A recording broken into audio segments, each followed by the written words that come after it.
Do you want to come with us on an adventure? We're going to Worcester. We're going to visit a 15th century townhouse and see what life was like there.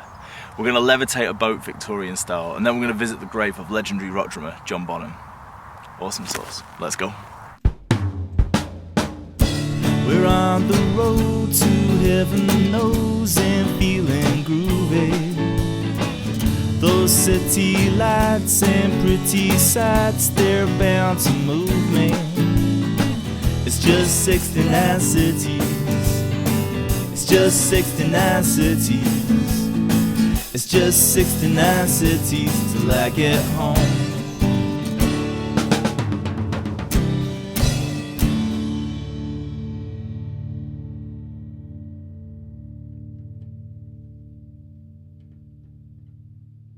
"69 Cities" is a musical van life adventure where we're going to every city in the UK to discover unsigned independent musicians and share them with the world.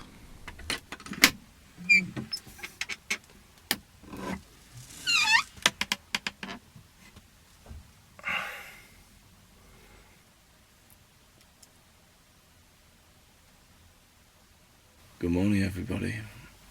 I've just woken up in a small village somewhere about an hour from Worcester. I'm burnt out, but this is the last city before I go home for a little while, so this fan is so hot.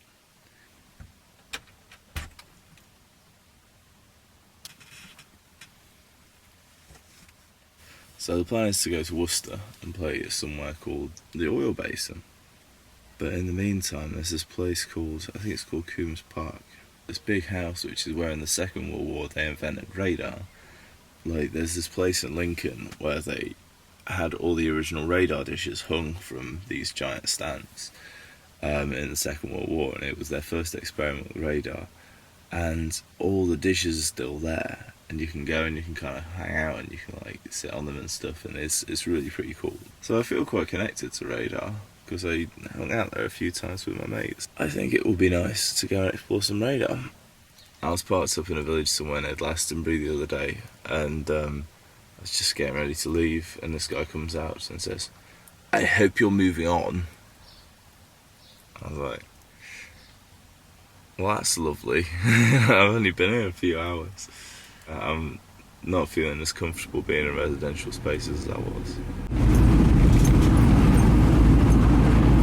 I don't think I've shown you before in action that since the robbery, I've invented this, the Protectomatic Hatch Defender. Unfortunately, I got the screws in the wrong place. What I should have done is I don't know what I should have done, but I didn't do it right. For the meantime, it's just sitting on there and it's already providing like a little bit of security, just to keep out the bad vibes. Found this really good Atlas Obscura article called "Cool, Hidden and Unusual Things to Do in Worcestershire, England." This is like a tiny theatre in a men's urinal. John Bonham's grave. I'd love to go to John Bonham's grave. The Avencroft Museum of Historic Buildings. So this is a slightly surreal menagerie of structures lovingly spared from demolition and reconstruction in the field. That sounds exactly like my thing.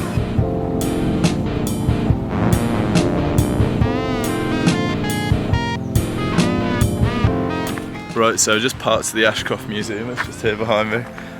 It looks exactly like my kind of thing. And there's a Society of Model Engineers. Oh my god, I know that I'm going to love this. Avencroft Museum was founded in 1963 as the UK's first museum of historic buildings, home to over 30 historic buildings and structures lovingly rescued and rebuilt in the Worcestershire countryside. The museum's priority is to preserve important buildings in their original locations, but where this isn't possible, a skilled team of artisans made up of staff and volunteers move mountains to rescue these vital pieces of history.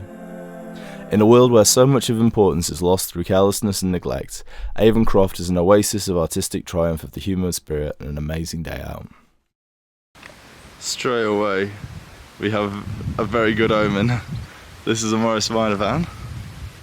So those of you who've been watching this series keenly will know that my dad actually has a GPO Z van, which had been very similar to this, but it's the model before, and it has the Series E front. And we're trying to restore it. So it'd be really beautiful to get that restored in time.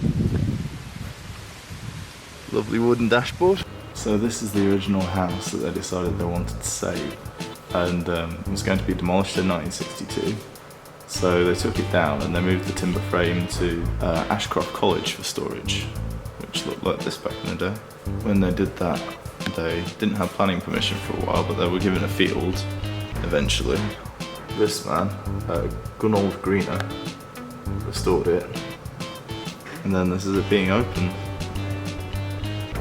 I think this is the one that started it all, and you can go in it. So this is what life would have been like. Got your meat cooking over there. Not a lot of ventilation in that chimney, but some. It smells good. It's such an amazing thing to see a building like this not only preserved, but in the context of how it would have been. I reckon this must be a very wealthy person's house. I don't know though.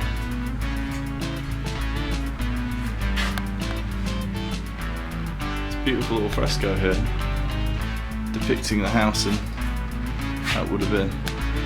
No glass in the windows. Oh, I guess that's how it would have been. You wouldn't have had glass, you'd have just closed your shutters. And this is the bedroom. That's where magic happens. That's why they got brooms. Yeah, so this was the first exhibit, and it was demolished to widen the road. Just seems utterly criminal, doesn't it? And they're even making a 16th century garden to go with the 16th century townhouse. So this is the cattle market counting house. And the purpose of this little building would be, I guess, to do all the wheeling and dealing with the cattle market. Get your scales and your big book of inventory. This is a lot better than my filing system. Nice to see the fire safety with the fire extinguisher there. Cone shape on that one. This is an 18th century privy. So can you imagine doing your business next to two other people? I think it'd take a bit of getting used to. It might actually be quite nice and social, you know. Get to know your neighbours. Maybe bits of them you don't want to know. Oh yeah, you've got to have a bit of gout cure. Old buildings are the sole works of art of countless humble unknown craftsmen. These left no words or music, no painting or sculpture. They left us only cottages, barns, mills and taverns. They represent a perishable but irreplaceable type of beauty. They have been, but they never will be again. Once lost, they cannot be regained. As such, we should surely keep them, tenderly and reverently for their own sake. Wow, and there it is, original Doctor Who style police public call box. The old police public call box, best known from Doctor Who, was there for the police to have a space to shelter from the rain and call into the station when needed. You could also incarcerate a criminal in here, if necessary, while backup arrived. This part of the museum led me to one of my favourite things I saw in Worcestershire, a demonstration of a working telephone exchange. This is insanely cool. So this is an actual working telephone exchange. And I presume this is connecting all the different payphone boxes in the museum. How cool is that? Sounds making it cool. And they are bolted to this shaft, which is a bit like a mechanical arm. Yeah, it can be stepped up to any of the 10 levels, and then stepped round to any of the 10 contacts to actually make a physical connection with your line. So, and the stepping of that is done by these electromagnets controlled by your dial. So when you said two numbers, is there like one number on the horizontal axis and one number on the vertical axis? Exactly. Look, if I go over to this white top piece of technology, okay. Stop sniggering. As soon as I lift the receiver, we're connected to the first available switch. Okay. And if I want subscriber 53, I dial the 5, and when I let go of the dial, the 5 pulses drive it up to the 5th level, and then the 3 takes it round to the 3rd contact. And there you are, Bob's your uncle, Fanny's your aunt. Fantastic. And all we've got to do now is make sure this person, 48, pays for the call. Yeah. When the call's answered. So his meter should click over to 72 if I answer the call. There you go. And Fantastic. then you can talk forever because there's no timing on local calls. Ah, that's incredible. Each time that they kind of add another number to the length of the phone numbers? Because I know that they started off three digits in there. Well, yes, then you need another rack of these things to determine another. Exactly. This can be extended up to 100 lines by the addition of 3 more racks. Actually, this system came along in the mid-30s to overcome those 2 limitations. This has got a much bigger capacity, and you can dial other exchanges in your area. The downside is that your number is now extended to 3 digits, which is a sign of things to come. 3 digits was enough for this design, and this design lasted right up until 1995 when the last one was switched off in Scotland. This is a small country unit. The big exchanges in the towns and cities were vast affairs, especially in London. They've got some huge buildings. And this is just a glimpse inside a big exchange in Birmingham. This is Great Bar, and you can see we've got racks and racks and racks and racks of equipment. And these racks are 10 foot tall by 4 foot 6, just to accommodate, lots of equipment for hundreds of lines. It has a GPO post office telephones van, but it's the Z van. It's the 1952 one. They used to light a petrol glow lamp and point it at a brick on the passenger side on a winter's day, and that would heat the van up. That's incredible. Now it seems like this building, they could only actually rescue the roof part. This is the timber roof from Gweston Hall, and it's very, very elaborate and beautiful. And I can see why they put all this effort into saving it. Can you see that beautiful intricate carving? All hand carved. And this building, this roof, is from 1330. It's nearly 700 years old. Now Gweston Hall itself was demolished in 1868. It was then put on a church. It was actually cut down, unfortunately, so it's missing some length, but it was put on a church. And that church was then demolished again. But they did deem this beautiful roof saving, so they've rebuilt a new building in contemporary architecture around the roof so they can preserve the roof but also have this beautiful space. These spaces up at the side, they're all the benefactors who helped pay for the hall to be made. Now at the end, these stone corbels, they represent the craftsmen who rebuilt the building.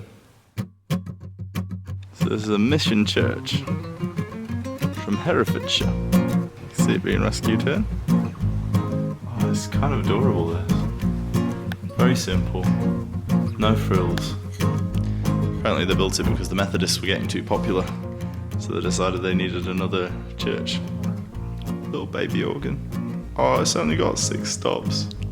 So cute. Oh, this piano is gorgeous.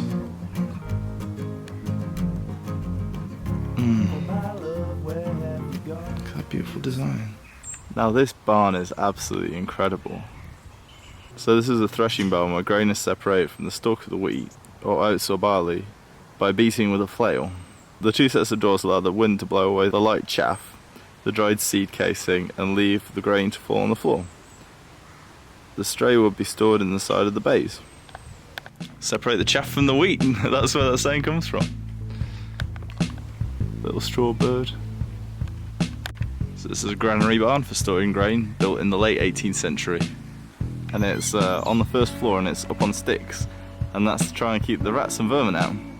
And beneath it there would have been a couple of dogs living, who would hopefully scare off any animals that did want to eat the grain. Wow, now this is pretty next level. I think this is what they call a post mill. Let's see. So here it is, the post mill.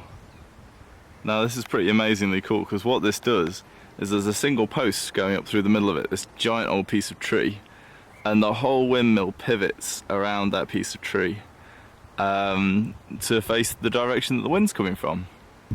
And this clever thing, it's like a counterbalance, I think, and it's got a wheel on that turns around and it moves the stairs around. I just think this is an absolutely amazing piece of design. And this windmill still works. It's still in operation. You can go to the gift shop and you can literally buy flour made from this windmill.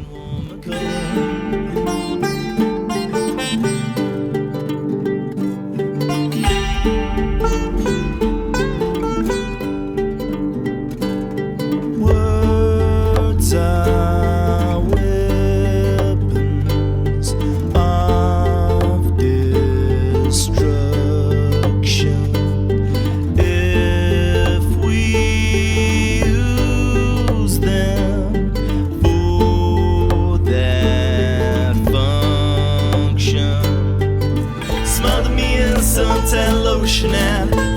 in the deepest oceans. Yours is a kiss I can never regret, and yours is a smile I can never forget. And if I give my heart to you, will you keep it warm until it's time to go? Is the answer no? Please let me know.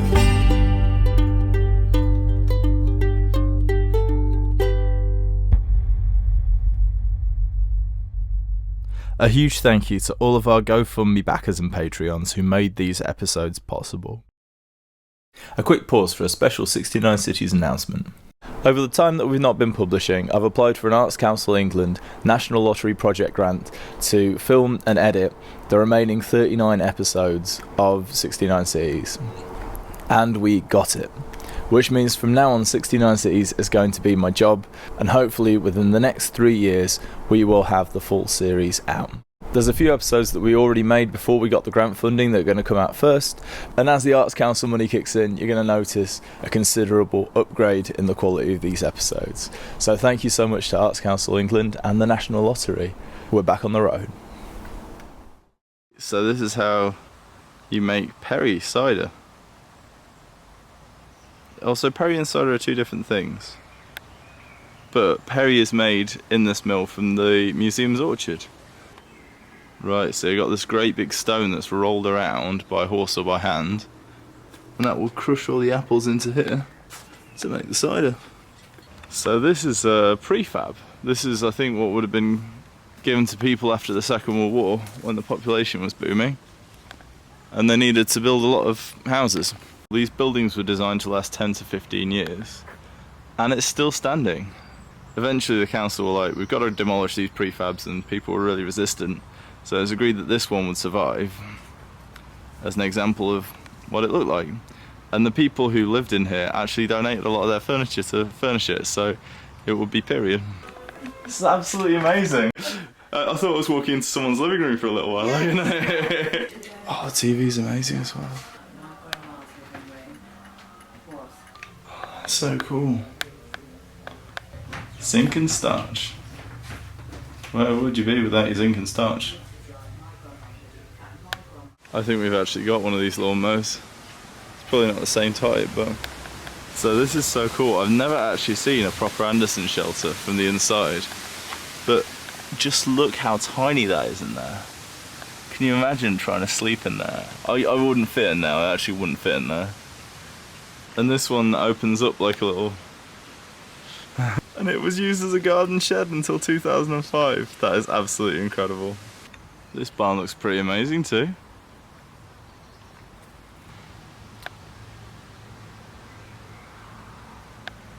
I guess this was another privy originally. So this place is a rack saw from Guy's Cliff House that had been used for chopping logs. But look at the building. Apparently this place is now a ruin. It's in like complete disrepair. So this is the rack saw. This would be for sawing your lumber into beams. I'd recognise that anywhere. That was a Marshall tractor. That's built in Gainsborough near me. Right, so if you're super rich, this little building will be your fridge. And you come in, and you think it's tiny. But look down there. Oh, ew, ew, ew. So this is a showman's wagon. It looks incredibly ornate inside.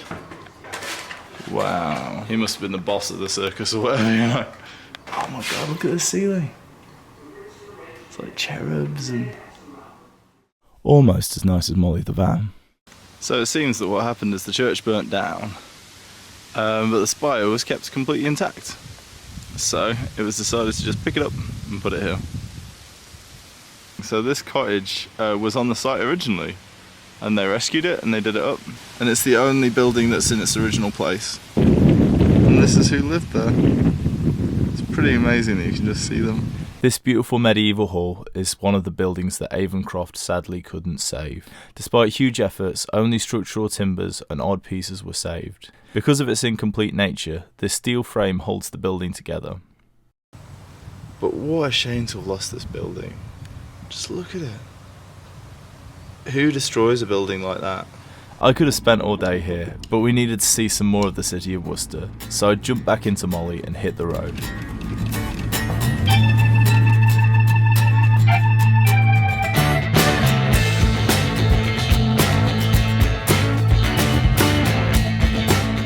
We're parked up in Worcester, outside the Café de Colombia. Yeah, so I'm leaving Molly for a little while, and I'm going to go out on the bike and see what I can see. Got all these restaurants and businesses and the railway arches, so I'm going to follow these down and see where we go. This is so random, axe junkies. Urban axe throwing. I really love these railway arches, look at the way they curve round. That was so creepy. I'm trying to find the river, and I can't find where it is, so I'm going to keep going, see what I can find. Oh dear, speed bumps. Handy gap. I'm really blown away by this railway bridge. It's just giant, it goes on forever. And then we pan round, we've got this beautiful canal, or river. I'm actually cycling the wrong way, I'm cycling away from the city, but I don't know, my instinct's just taking me here instead. Couldn't tell you why. Some sort of circus or festival, I think that's horse racing over there. On this beautiful day in the burning sun, there was nothing more wonderful than cycling along the River Severn, and I realised that although I felt like I ought to be filming the city centre, I wanted the river to be part of my adventure today.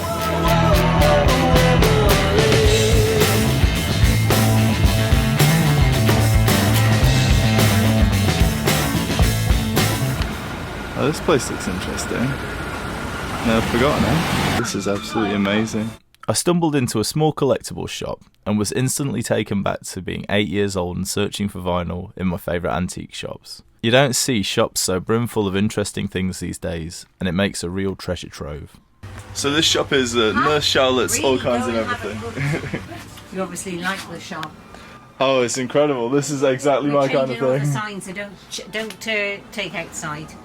The best part of the shop, though, was Nurse Charlotte, who was so kind and friendly, and after a week alone out on the road, meeting people like this just really lightens your day. Feel free to go all over the shop, darling. Oh, that's cool. In the end, I bought 2 albums from Nurse Charlotte, Bob Dylan's The Times They Are A-Changing and The Best of the Trogs. Both were in really good condition. I bought a load of singles too, but I forgot to film what they were. They were fantastic value.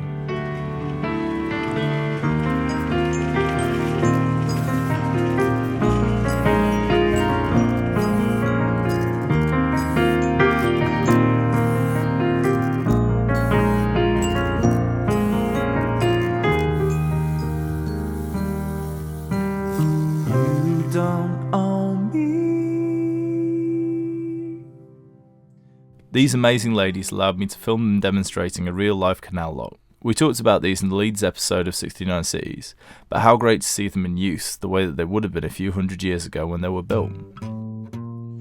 Firstly, they closed the underwater holes to make the gate watertight.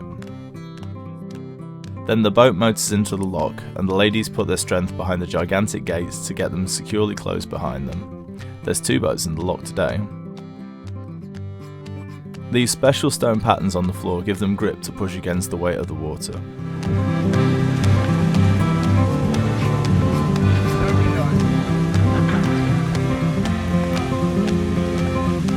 Using their windlass, a special handle for the lock, they then open the underwater holes in the upper gate to let the water in and the boats rise to the higher level. They can then open the upper gates and leave on their merry way, like a kind of wet elevator. It's not a speedy travel, but on a day like this, what a beautiful way to live. Well, I've just seen a sign that says that this is the Oil Basin, and the bar we're meant to be playing at tonight is called the Oil Basin. So I wonder if it's somewhere around here. Diglis Basin opened in 1815, but I think it became called the Oil Basin in 1926 when Shell opened a depot there. In 1901, a 7-year-old boy named William Graydon accidentally fell into the basin while playing. On hearing the commotion, Thomas Henry Wilmot, who by crazy coincidence had found a body in the basin 24 years previously, jumped in and rescued the drowning boy. William was revived and survived. In 1979, an Aston Martin DB6 was pulled out of the dock after having been stolen in 1975. So, lots of Oil Basin drama.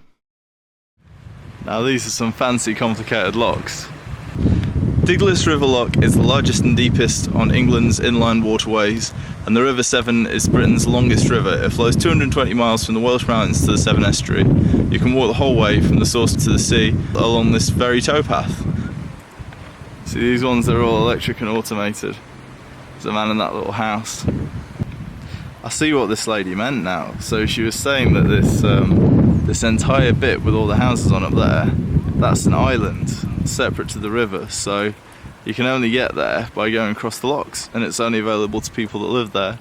But can you imagine living on that beautiful island? Oh my god, I want to be there. I wonder how you get stuff over. Mind you, there's a giant crane, right, isn't there? And boats. So there's an interesting little gateway that I think leads up to the cathedral.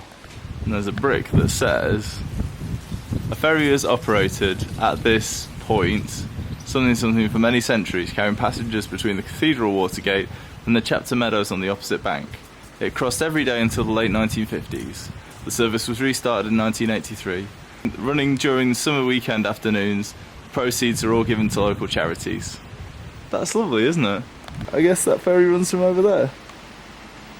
Oh, this is so interesting. I was wondering what these blocks were with dates on. 1959, 1910, 1965, July 2007.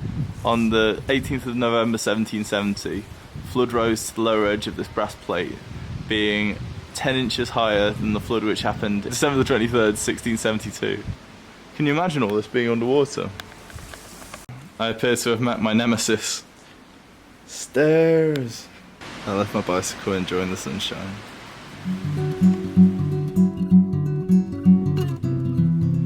Doesn't this just look so picturesque? Come through here. Got this path overlooking things.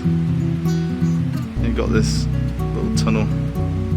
I love that you walk through a bit of ruin to get up to the actual cathedral. I've got about 2 minutes battery left, so I probably shouldn't be filming this. Oh, there's like abandoned cloisters. That is so cool. I want to get down there. And there it is, Worcester Cathedral. The cathedral was founded in 680.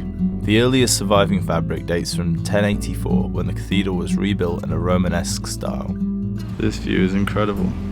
Now those are some cool doors. Check out those doors. That is a door hinge, that's what you want to go for.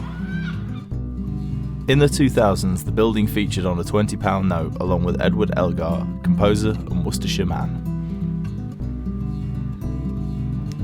I want to get inside there, have a wander around, that'd be so cool.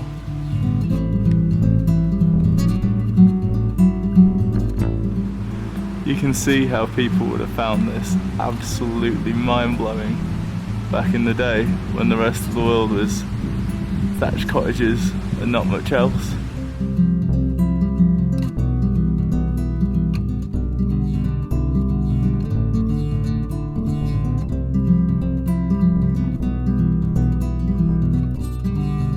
This is the famous High Street with the famous statue of famous composer Edward Elgar, just looking over everything.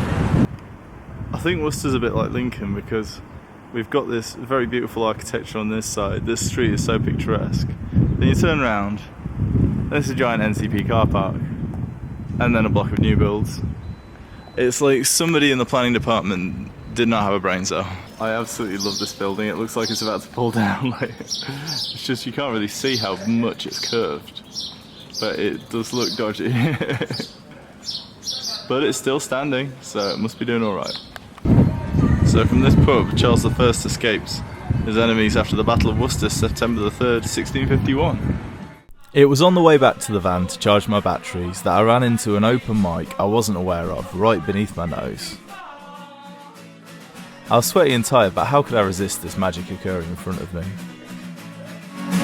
So making the eyes of me, I'm so making the eyes of you. I see the thing that surprises me is I don't really want you to. When you froze are frozen, and you're an explosion. The name is a Rio, but I don't care the sound of the lights. You refuse my results in a bang of a bang home. Well, Bella, you look good on the dance floor. Don't know what you're looking for, don't know what you're looking for.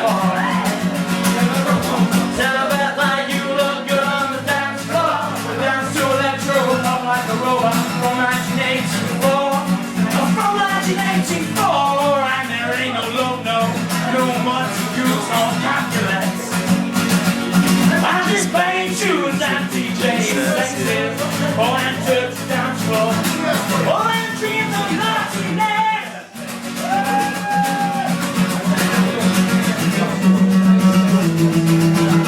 Well, I bet that you look good on the dance floor. Don't know what you're looking for. I'm so I don't know what you're looking for. So I bet that you look good on the dance floor. Go down to Electro, on like a robot, on 1984. Oh, from 1984.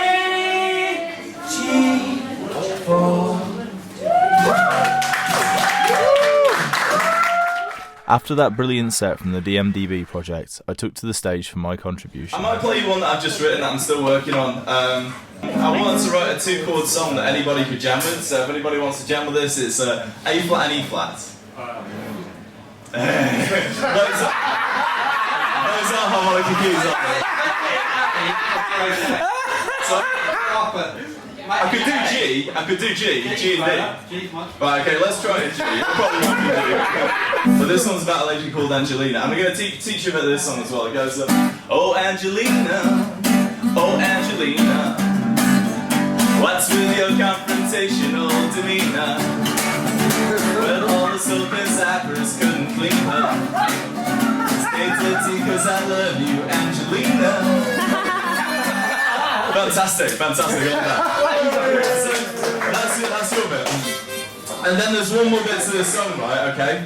I'm gonna stop and I'm gonna point at you, okay, midway through the song, and at that point I'd like you to shout, that's not important.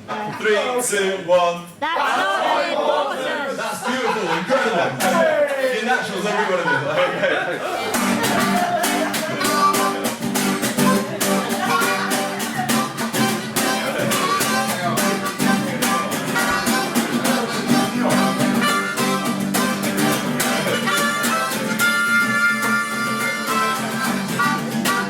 She's got bass in her belfry and she's not all there, but she's so damn pretty that I just don't care. She's got bells on her boot heels, she's got feathers in her hair, and a skull and crossbones on her underwear. Oh Angelina,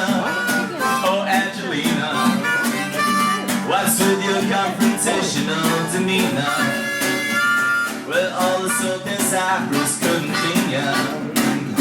Stay dirty 'cause I love you, Angelina.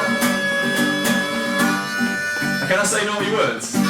Yeah. That's good, that's what it is. It'll take a cardiologist to tell you what her heart meant. She talks more bollocks than urology department. This girl's moved in, she's taken over my apartment. I ask her if she loves me and she says, that's not important. Oh Angelina, people!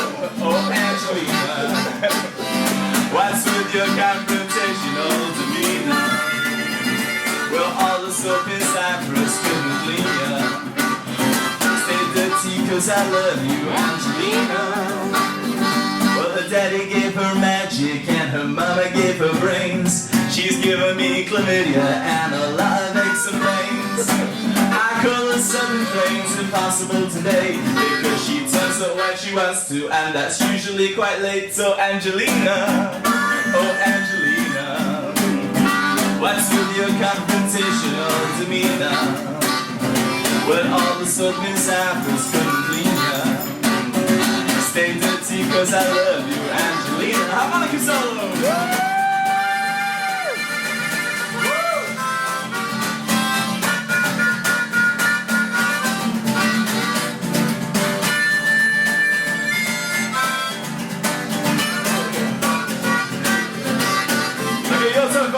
Oh Angelina,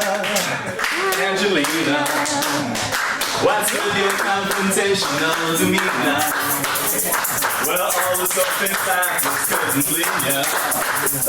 Stay dirty 'cause I love you, Angelina. Oh Angelina, what's with your confrontational demeanor? Well, all the soap in Cyprus couldn't clean ya. Stay dirty, I love you, Angelina.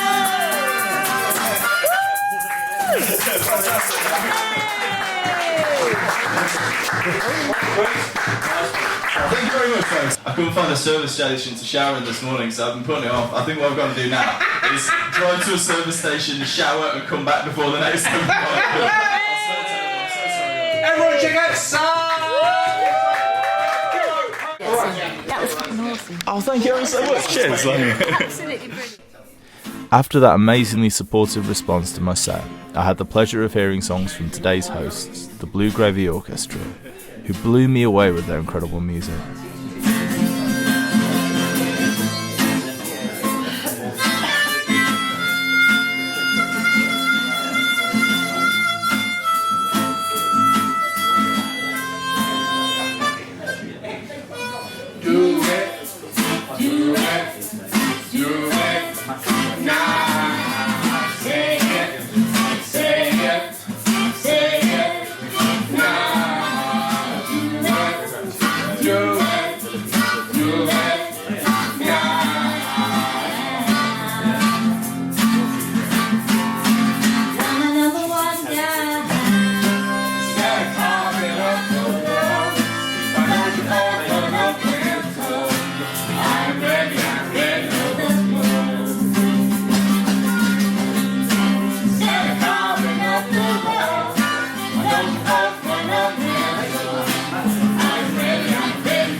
Next up was Jake Marsh, the boatman, playing a wonderful version of Dink's song, or Fare Thee Well. This traditional song is so named after an African-American woman named Dink, who sang it to an ethnomusicologist in 1909 as she washed her husband's clothes in a tent camp of migratory levee builders on the banks of the Brazos River close to Houston, Texas. It's a treat to hear it sang so beautifully roughly 115 years later.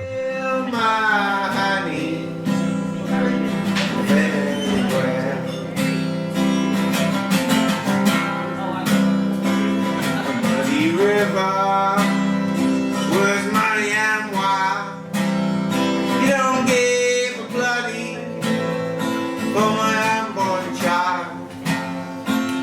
Fairly well, my honey, fairly well.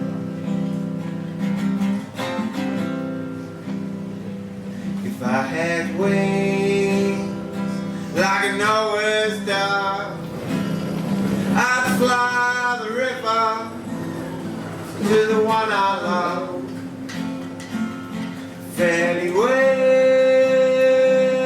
my honey, fairly well. After a shower and a change, I headed down to Ruben Seabright's brilliant open mic at the Oil Basin, a spirited and popular local bar. He started off the night with some stunning performances of his own. Conversion, software version 7.0. Looking at life through the eyes of a tired heart. Being seized is a pastime. The toxicity of our city, of our city. You are you on the road, how you on disorder.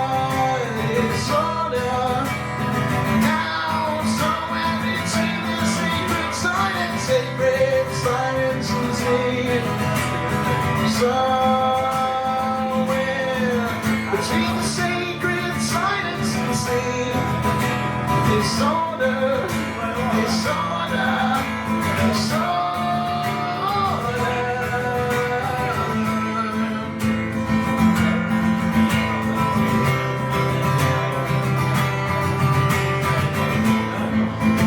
Falling for the fire's loud neighbors. Flashlight referees caught in the headlights of a truck. Eating seeds is a pastime activity. The toxicity of our city, of our city. You on the road, disorder. Now somewhere between the sacred silence and sleep. Somewhere between the sacred silence and sleep. Disorder.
Next up, I had my second crack at playing tonight, and I got to do a huge set with a brilliant response.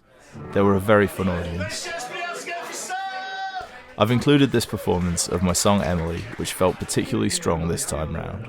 So yeah, this is a song about Naughty Lady. I think there's a little naughty lady inside all of us. Mine's called Doris, but this song's called Emily. Yours called Bella.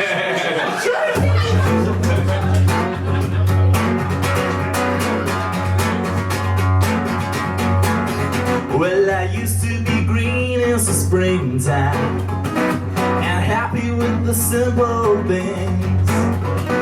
But then one time with some tequila and lime, and someone folded my wings. Well, I guess that I should have known as I staggered my way home with my Emily. Well, she was born in the year of the tiger, and that's a very good year, they say. And the feeling that comes from what she rubs on her gums is driving me half insane. I don't want to get out of bed, just my love to me till I'm semi-dead in the lead. And now the lights are moving across the ceiling, swimming round her negligee. Well, she fucks my head, she wakes the dead, she breaks my bed, shakes her legs my way. Whoa, whoa, whoa, whoa, Emily.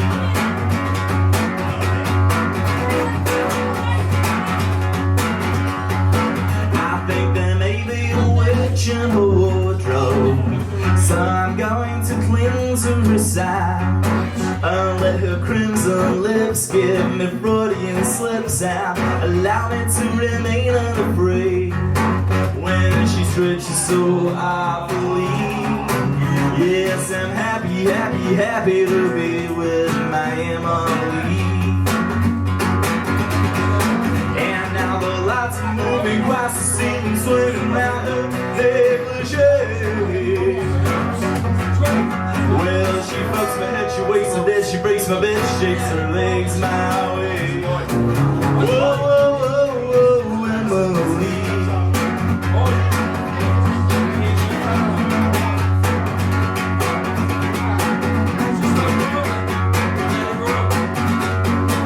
And now the lights are moving across the ceiling, swerving down her negligee.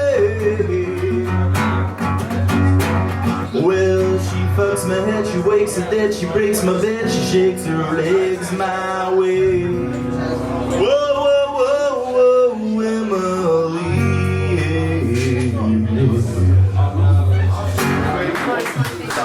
Thank you very much. Ollie Ridley followed this up with a brilliant performance of the Bob Dylan-Jimi Hendrix classic All Along the Watchtower. There must be some kind of way out of here. Sell joker to the field. There's too much confusion. I can't get no relief. Businessman, they drink my wine. Found magic power. Double level on the line. And earn as much as it's worth.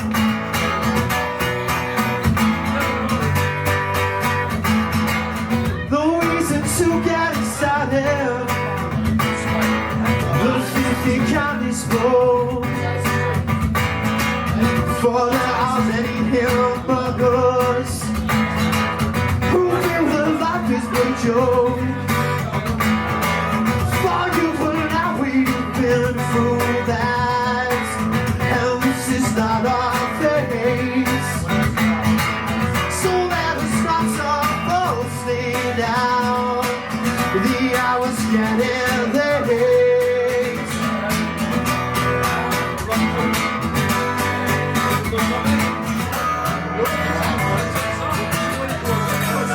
So along the watchtower. Thank you very much.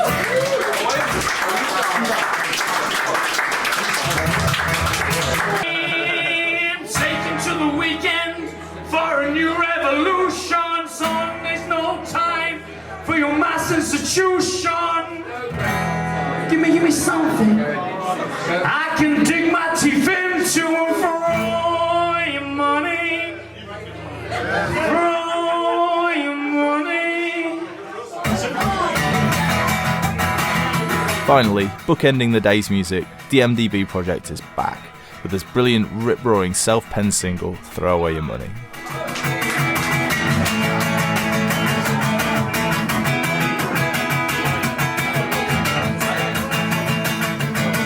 It's the very first day of summer again. You got the windows wide open for as fast as you can. And a nice cold ice cream for you and me. The kids in the playground scream R.I.P. Cause life's started sooner than you thought it would do. You're bored and tired, age 22. Your job is still, your vouchers are low. You live for the weekend cause money don't grow. And I just wanna be free. I'm taking to the weekend for a new revolution. Son, there's no time for my substitution. Give me something. Really believe in. Throw away your money, throw away your money.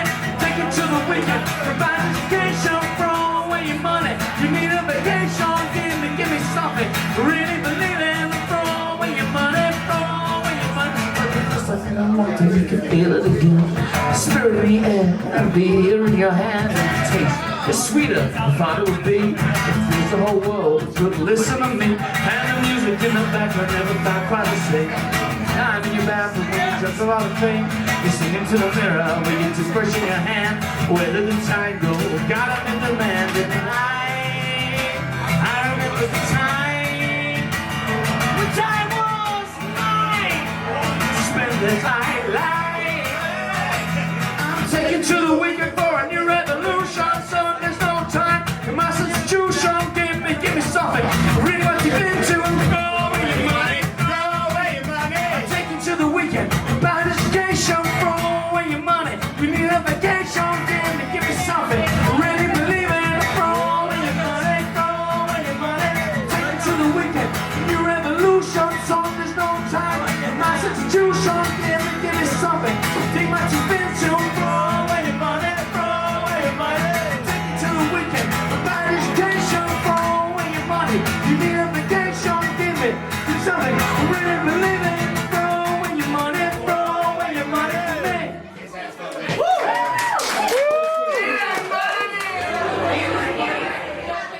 So that was the Oil Basin open mic, and this was Worcester. I can't believe how much we've managed to cram into one day. 2 open mics, 3 different activities.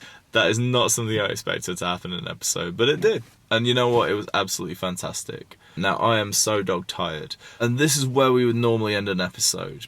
But if we drive 23 minutes north of Worcester, there is the grave of legendary Led Zeppelin drummer John Bonham in St Michael's Churchyard in Rushock. And I think it would be an amazingly rock and roll way to end an episode, to drive up to Rushock, find John Bonham's grave, and pay some respects in the middle of the night. So let's go.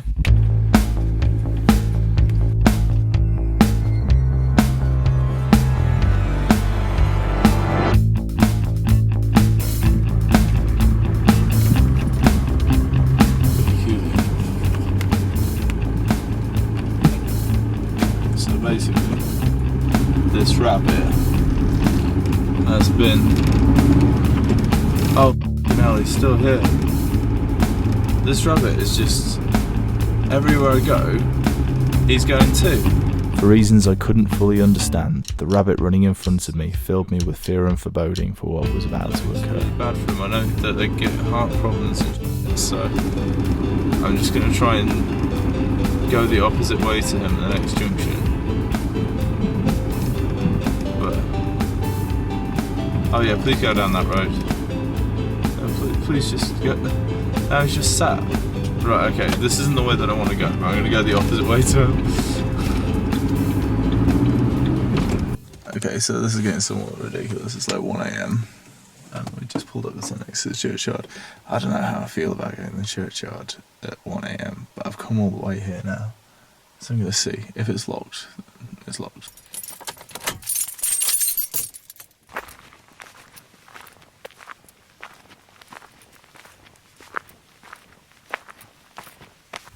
So much harder than I expected it to be.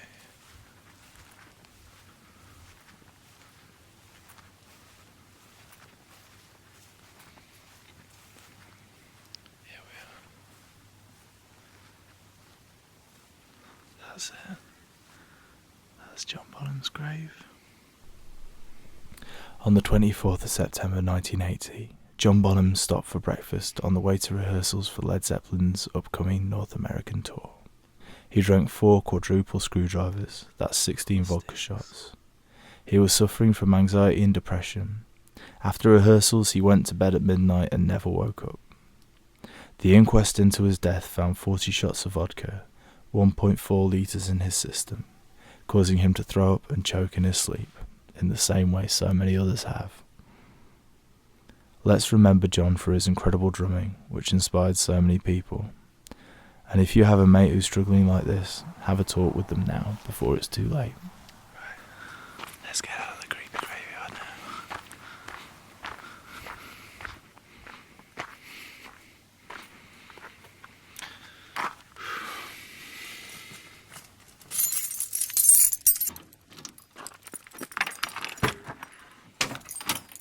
Not gonna lie, that was pretty terrifying. Walking through a graveyard at night, what an idiot idea. I didn't even think until I got it, but I didn't want to miss it. Night everybody, and be safe. Happy travels.